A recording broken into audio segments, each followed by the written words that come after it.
Hello everyone and welcome back to Through Africa. I am your host Mercy Bamibala. Today we bring you a major diplomatic story that highlights growing cooperation between China and Africa as the year begins. Chinese Foreign Minister Wang Yi has launched his annual New Year tour of Africa, a tradition that China has maintained for 36 consecutive years, making Africa the first destination of its top diplomats' overseas travel every year. This year's tour runs from January 7 to 12 and includes stops in Ethiopia, Somalia, Tanzania, and Lesotho, as well as a special event at the Africa Union headquarters in Addis Ababa. The first stop of the trip was in Ethiopia, where Minister Wang Yi was warmly welcomed by Prime Minister Abiy Ahmed. While in Addis Ababa, he also participated in the launching ceremony of the 2026 China-Africa Year of People-to-People exchanges at the African Union headquarters. In recent weeks, China has made its stance on Somalia's sovereignty and territorial integrity crystal clear, strengthening diplomatic ties with Mogadishu at a time of growing regional tension over Somaliland's claims to independence. During a high-level phone call on January 12, 2026, Wang Yi and Somalia's Foreign Minister Abdulsalam Abdi Ali reaffirmed the strength of the China-Somalia strategic partnerships, strengthening political trust and practical cooperation across many areas. In their joint statement, both sides emphasized their shared commitment to sovereignty and non-interference, saying China explicitly stating that Somaliland is an inalienable part of Somalia's territory, emphasizing Beijing's support for Mogadishu's constitutional authority and opposition to any external interference that seeks to divide the country. The foreign minister reiterated this support again in a separate conversation with Somalian counterparts, stressing China's dedication to helping Somalia safeguard its territorial unity and calling on greater cooperation in major fields. He also invited Somali leaders to attend the China-Arab State Summit in China.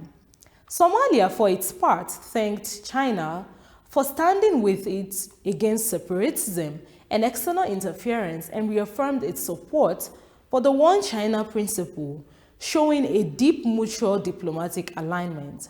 This strong support comes after the international friction over Somaliland, a region in northern Somalia that declared independence in 1991 but has not been widely recognized.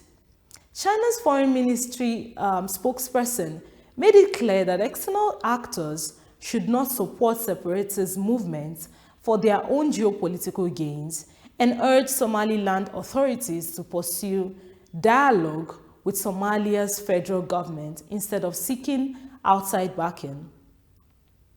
China specifically encouraged other states to respect Somalia's sovereignty and to help promote peace and development in the Horn of Africa rather than contributing to division. For Somalia, China's support is significant as the country seeks to navigate a complex diplomatic landscape. And in another development, Somalia has taken a dramatic step in its foreign relations by annulling all agreements with the United Arab Emirates, a decision that has stirred concerns in Mogadishu over threats to the country's sovereignty, national unity, and political independence. The Somali government announced on January 12, 2026 that it would void all bilateral pacts with the UAE, including security, defense, and cooperation deals connected to key ports such as Berbera, Bosaso, and Kismayo, saying there is strong evidence that the Gulf states' action subverts Somalia's constitutional sovereignty. Somali officials specifically pointed to the UAE's close ties with the breakaway region of Somaliland, where Abu Dhabi controls a deep water port and military facilities arrangements that Mogadishu says have contributed to the controversial international recognition of Somaliland's independence. The decision affects not only federal agencies, but also regional administration and affiliates that had been cooperating with UAE and comes alongside a draft law designed to strengthen federal oversight and prevent regional governments from entering foreign agreements without approval. Even though some regions and local leaders have reacted differently to the federal government's announcement, the decision to break the agreement presents one of the sharpest breaks between Mogadishu and Abu Dhabi in years, and it spotlights Somalia's determination to defend its territorial sovereignty. In another major development out of West Africa, the government of Ghana has announced that it has paid off approximately $1.47 billion in energy sector debts accumulated over many years. This statement was completed during 2025 within the first year of President John Dramani Mahama's administration, and is part of a decisive effort to reset a power sector that had been struggling under the weight of unpaid bills and growing arrears.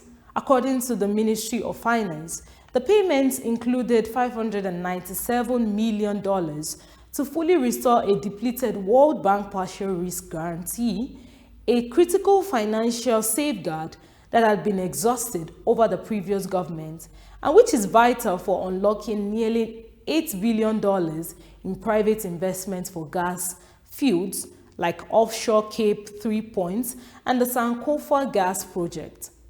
This guarantee had been seriously weakened by years of non-payment, putting the credibility of Ghana's energy sector at risk. In addition to restoring the World Bank guarantee, Ghana also settled all outstanding gas invoices owed to major energy partners. This includes companies like Eni and Vital, with payments totaling around $480 million for gas used in electricity generation. These payments bring Ghana fully up to date with its obligation under sustained energy contracts and help rebuild trust with international partners. This also involved clearing about $400 million in legacy debts owed to independent power producers, companies that generate and supply electricity across the country. Government has stated that settling these long-standing obligations is pertinent to ensuring the reliability of Ghana's electricity supply and strengthening future investments. The Finance Ministry and energy experts say this comprehensive debt clearance marks the end of an era of unchecked debt accumulation in Ghana's energy sector, which had previously contributed to frequent power outrages and shaking investor confidence. By addressing these arrears and restoring key financial guarantees, the government hopes to rebuild stability and support economic growth moving forward. The strategy also includes plans to boost domestic gas production, reducing reliance on more expensive fuels, and supporting energy security. Industry groups, including the Institute for Energy Security, have praised the government's action, saying the debt clearance was a critical lifeline that has prevented a potential collapse of the power grid and helped restore confidence across the energy sector. They have also called for continued reforms to solidify Ghana's energy future. And with that, we have come to the end of today's episode of Through Africa. You can follow us on all our social media platforms as AFROTURK TV. And I am your host, Mercy Bamgola. I'll see you in the next one. Until then, stay safe and goodbye.